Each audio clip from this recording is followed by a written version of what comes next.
Every year we honor Martin Luther King Jr., a man whose dream still shapes our world. His words, "I have a dream," echo across generations, reminding us of a vision for justice and equality. Dr. King dreamed of a world where people are judged by character, not color, a call to action, not just a hope. He demanded real opportunities for everyone, good jobs, safe homes, and a voice in their future. His vision gave hope to millions who felt forgotten. That dream still calls to us today, urging us to make a difference in our communities. Dr. King's dream is a journey, not a destination, one we must choose every day. We must choose love over hate, understanding over anger, hope over despair. This is the work he began, and it's now ours to continue. As we look at 2026, we must ask, are we living up to that dream? The challenges may look different, but the principles remain. We still strive for respect and opportunity for all. Dr. King's dream is our roadmap, our guide forward. It's up to us to follow it with courage. The dream is alive as long as we keep working for it. Each of us has a role to play in building the world Dr. King imagined. His legacy is not just history, it's a call to action for today. Let's answer that call, together. The dream still calls. Will we answer? To understand Dr. King's dream, we travel back to August 1963. Over 250,000 people gathered in Washington, D.C. Black and white, young and old, united for the March on Washington for Jobs and Freedom. This was more than a protest. It was a demand for justice and equality. The crowd's energy was electric, their signs calling for equal rights and an end to segregation. For too long, Black Americans had been denied basic dignity. The march brought their pain and hope to the nation's capital. Dr. King was one of many speakers, but when he spoke, history changed. He began with prepared remarks, then spoke from the heart about his dream. His words soared, giving voice to a generation's deepest hopes. The crowd roared, and the world listened. The March on Washington became a turning point in the civil rights movement. It showed the world the power of peaceful protest. Dr. King's speech became a beacon for justice. The march proved that unity and nonviolence could shake the nation. It inspired new laws and new hope. Dr. King's dream became a national conversation. The world saw what was possible when people stood together. That day, the dream took flight. Its echoes still inspire us. The march shook the world, and it still calls us to action. Dr. King's leadership transformed America. Before him, the civil rights struggle was fragmented. He united people from all walks of life, labor unions, religious groups, students, into a powerful movement. His strategy was rooted in nonviolence, inspired by Gandhi. Nonviolent resistance was not passive, it demanded courage and discipline. By refusing to retaliate, the movement exposed the ugliness of racism. This approach won the moral high ground and changed public opinion. The Civil Rights Act of 1964 and the Voting Rights Act of 1965 were direct results of this pressure. These laws opened doors that had been locked for centuries. Dr. King's voice, amplified by thousands, changed the law and the nation. But his impact went deeper than legislation. He challenged Americans to confront their own prejudices. He taught us that injustice anywhere is a threat to justice everywhere. We are all connected. We all share responsibility.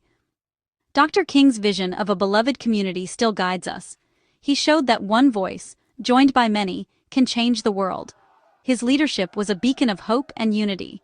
He gave us a new way to see ourselves and each other.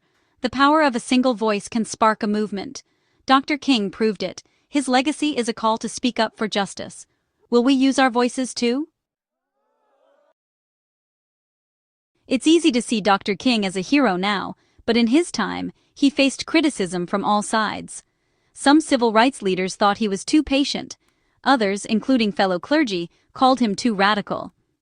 In 1963, while jailed in Birmingham, white clergymen urged him to wait, calling his protests unwise and untimely. They didn't feel the urgency or pain of those he fought for. Dr. King, a man of deep faith, was told by other ministers to slow down in his pursuit of justice. He was caught between those demanding faster change and those wanting him to stop. The pressure was immense, leading a national movement, risking his life, and facing criticism from allies. It would have been easy to become bitter or angry. But Dr. King responded with grace, intelligence, and unwavering resolve.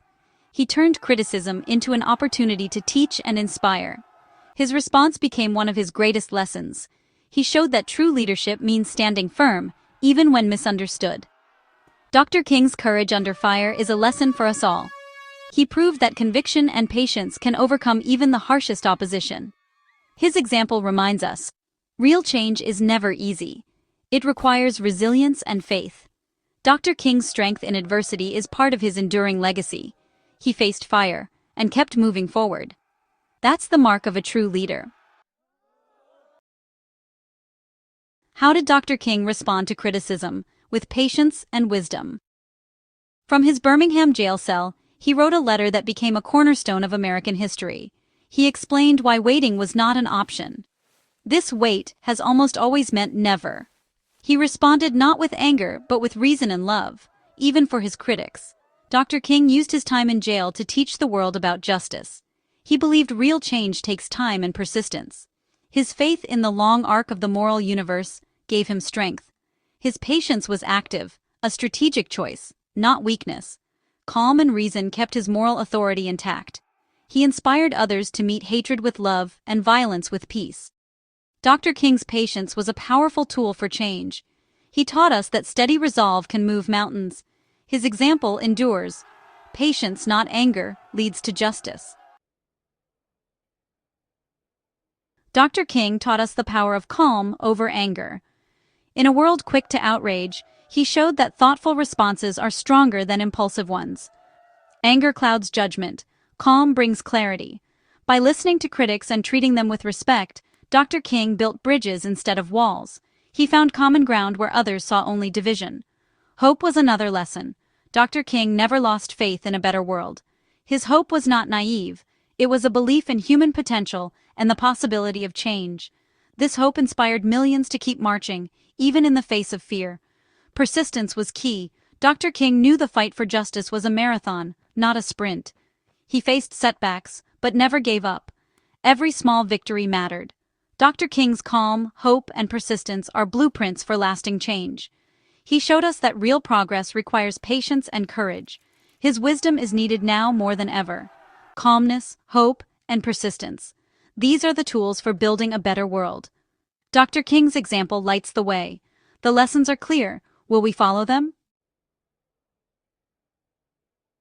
What does Dr. King's dream ask of us in 2026? Our world is divided by politics, beliefs, and fear. Dr. King's message of calm, hope, and persistence is more vital than ever. The dream asks us to listen, truly listen, to those different from us. Real conversations, not arguments, help us see each other's humanity. The dream asks us to serve, putting love into action in our communities. Service builds connections and strengthens society. And the dream asks us to have courage. It takes courage to stay calm, to hope, and to speak out against injustice. Dr. King faced hatred with love and peace. He calls us to find that same courage within ourselves. Building the world we dream of starts with us. The dream is alive if we choose to live it. Dr. King's wisdom is a guide for our time. Will we answer the call? To create real change, we must become bridge builders like Dr. King. A bridge connects what was once divided, allowing people to come together. In 2026, we need more people willing to reach across divides. Building bridges starts with small acts, inviting a neighbor for coffee, joining a diverse group, or starting a book club. These acts break down stereotypes and build real relationships. New relationships lead to powerful partnerships. Churches, tech workers, retirees, working together for change. Partnerships bring together different skills and perspectives. Dr. King built coalitions. We can too. Calmness is key. Anger destroys bridges. Calmness strengthens them. When disagreements arise, staying calm keeps dialogue open. Trust grows when we value relationships over being right. This is how we move from division to unity. One conversation, one partnership at a time. Dr. King's example shows us the way. Let's build bridges, not walls. As we look forward from this day, we have a choice. We can continue down the path of division, or we can walk the path Dr. King laid out. His dream is for us, for our children, for everyone. Living the dream means committing to kindness, compassion, and justice. It means rooting out prejudice in our own hearts. It means standing up for what's right, even when it's hard. The dream won't happen on its own. We must create it every day. Young people today are already building bridges and demanding a better world. The work of justice is a relay race. Now it's our turn. Let's move forward with purpose and hope. Let's honor Dr. King with our actions, not just our words. Choose calm, understanding, and unity. Build the beloved community he dreamed of. We have the power and the tools. Let's live the dream together.